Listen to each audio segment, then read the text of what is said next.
Hello guys, അങ്ങനെ ഞങ്ങൾ final exam ഒക്കെ സ്റ്റാർട്ട് ആയിട്ടുണ്ട്. ഇന്ന് അധികം സീനിയർ സബ്ജക്റ്റ് ആയതുകൊണ്ട് എല്ലാവരും പോയി ഇതാ കൂളായിട്ട് എഴുതിയിട്ട് വന്നിട്ടുണ്ട്. എക്സാം ഒക്കെ കഴിഞ്ഞ് ഞങ്ങൾ ഫ്രണ്ടിന്റെ അപ്പാർട്ട്മെന്റിൽ ഒന്ന് കൂടാന്ന് വെച്ച്.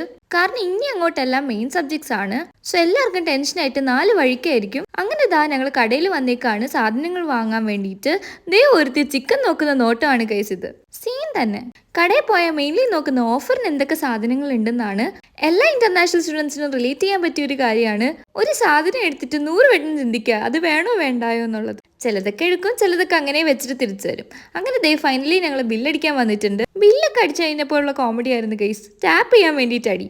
അങ്ങനെ ഞങ്ങൾ ടാപ്പ് ചെയ്തിട്ട് ഞങ്ങളിതാ അപ്പാർട്ട്മെന്റിലോട്ട് പൊക്കോണ്ടിരിക്കുകയാണ്. അങ്ങ് ചെന്ന പാടെ ഫുഡ് ഉണ്ടാക്കി കഴിക്കാൻ വേണ്ടിയിട്ടുള്ള വിശപ്പുണ്ടായിരുന്നു എല്ലാവർക്കും. പക്ഷെ തലേ ദിവസം ഉറങ്ങാത്തത് കൊണ്ട് തന്നെ ഞങ്ങൾ എല്ലാവരും 5 മണിക്കൂർ കിടന്ന് ഉറങ്ങിയിട്ടാണ് ഗൈസ് ഇതൊക്കെ ഉണ്ടാക്കുന്നത്. ഫുഡ് ഉണ്ടാക്കുന്ന ടൈമിൽ ഞാൻ എടുത്ത് കഴിപ്പായി. ദേ എടുത്ത് ചാറെല്ലാം വടിച്ചു നിൽക്കുന്നു. അപ്പോൾ ഇത്രയേ ഉള്ളൂ. ബൈ.